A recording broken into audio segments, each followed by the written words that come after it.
I'm going to try something different this time. I have an 8 or maybe even a 10-page story from the Washington Post that just came out, and it has everything that I told you about.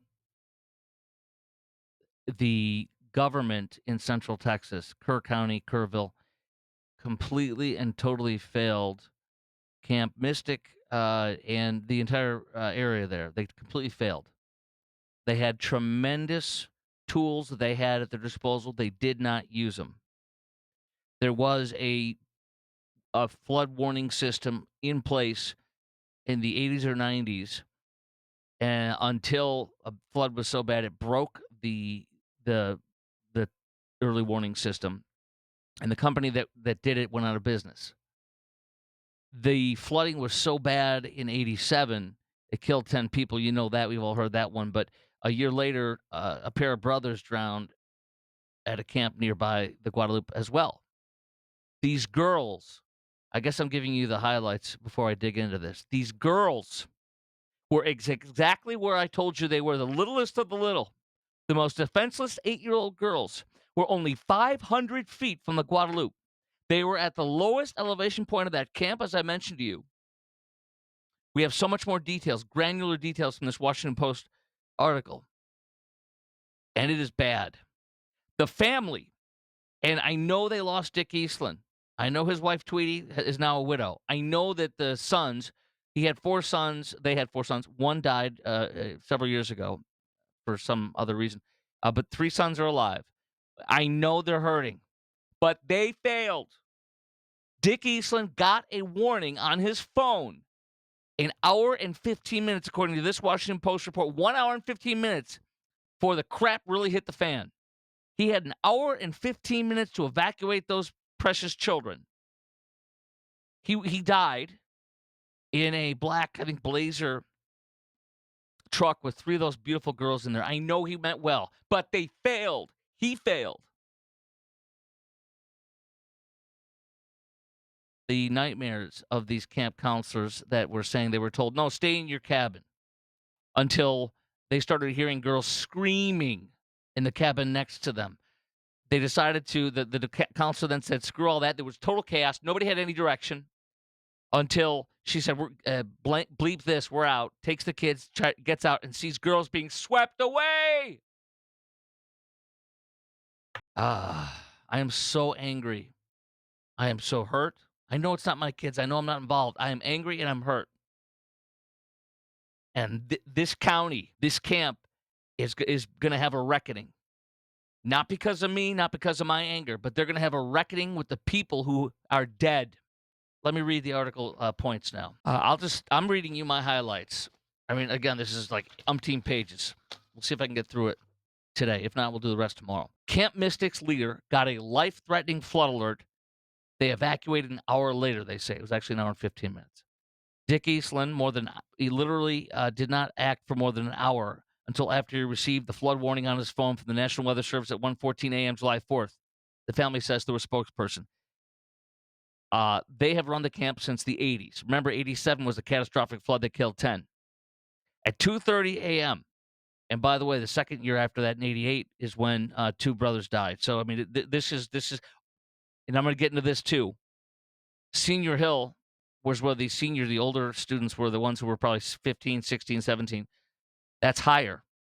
Senior Hill, it is commonplace that they were cut off with the flooding. It was commonplace for canoes to bring them their food. When you can't reach one of the main areas and give them food without delivering it through a canoe, you might be in a bad place. And I think that the answer my son and I were talking about this, it needs to be turned into a day camp. Because if people are sleeping there, it's always going to be high risk. It needs to be turned into a day camp. And they have like hundreds of acres, I think it said. They can have the night overnight camp, be up higher. They could even do some excavating or make it flood-proof in some way. There's ways to do it. So Dick Eastland didn't activate for an hour and 15 minutes. He had run the beloved Christian camp since the 80s at 2:30 in the morning. That's an hour. Actually, no, it's an hour and 15 minutes, hour and 16 minutes to be exact. When rain was falling hard and fast, he decided to begin evacuating. That is literally an hour and 16 minutes, not 1 hour. Every minute counts. The camp had previously been under a flood watch that leadership was aware of. 1:14 a.m., the National Weather Service warned of a life-threatening flash flooding. Hour and 16 minutes before the crap hit the fan. Life-threatening flash flooding. What more do you need? Cell phones from counselors were locked away mostly. Some of the cabins were less than 500 feet from the river. In interviews with nearly 24 counselors, emergency officials, parents, and experts, the Washington Post reports, the camp descended into chaos. Not godly preparedness leading to orderly evacuation. Chaos as the floodwaters rose. I am not calling into question the beloved Dick Eastland tweeting their whole family, their salvation. I'm not doing that. What I'm saying is God teaches us to prepare. I decided not to look up Proverbs or quotes from Scripture. The ant in Proverbs, it talks about, prepares. The ant is not a sluggard. The ant prepares for harvest. And the ant, without having any direction or any, whatever, it's instinctual from God, will collect and save up stuff and put supplies away. It is godly to save, whether it be for an emergency fund, for cash for you and me, or whether it be to have a prepared plan with evacuation routes and evacuation materials ready to go. So the camp descended into chaos as the floodwaters rose. They report many cabins were built in high flood risk zones. High flood risk zones. I got people here, friends, saying, "Yeah, but Chris, we get things all the time, flood warnings all the time." Do you live in a 100-year flood plan? No.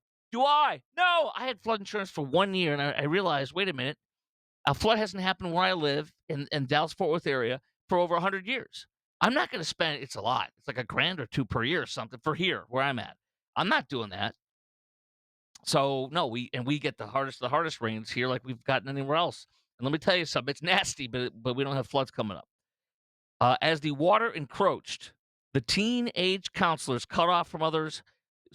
As the water approached, the teenage counselors cut off from others were left to make frantic life and death decisions. Teenagers thrust in the middle of this to be the adult. A swirl. Oh, this is what's sick.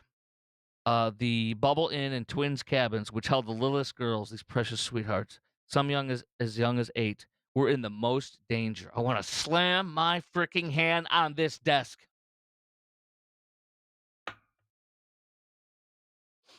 I'm just so angry. I just envision these beautiful little girls. It makes me so mad.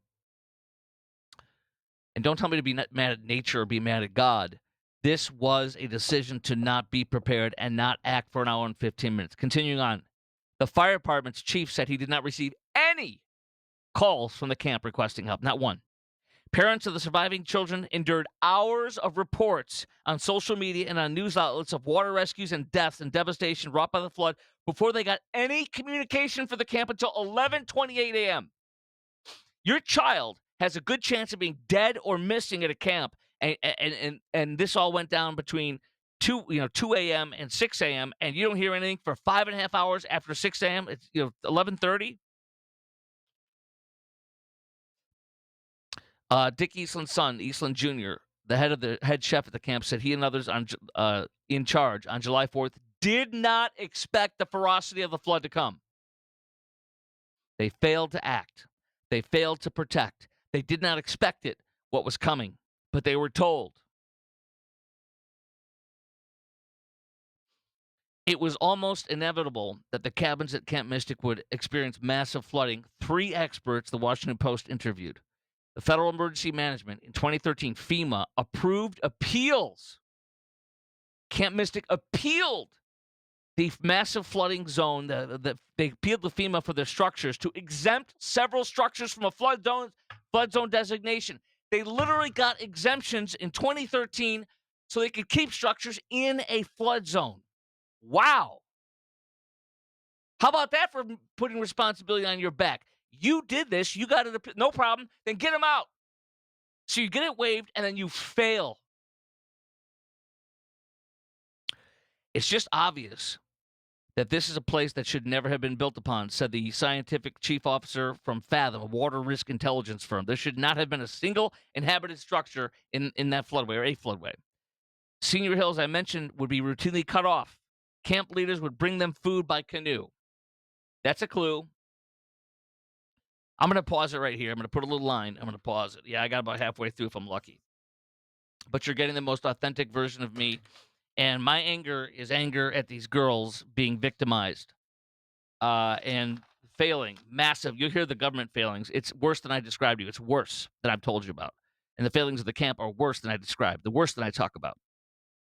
So this is not to attack people that are grieving. This is to be angry that the government and the camp leaders failed. They failed, and they were responsible for those little girls. They are in loco parentis. We give you, and you are in charge. You are the parent and loco parentis. You're taking, that's how the Latin for what the legal term is. You have taken charge of my daughter. Save her, protect her, at least like anybody would do. And they didn't.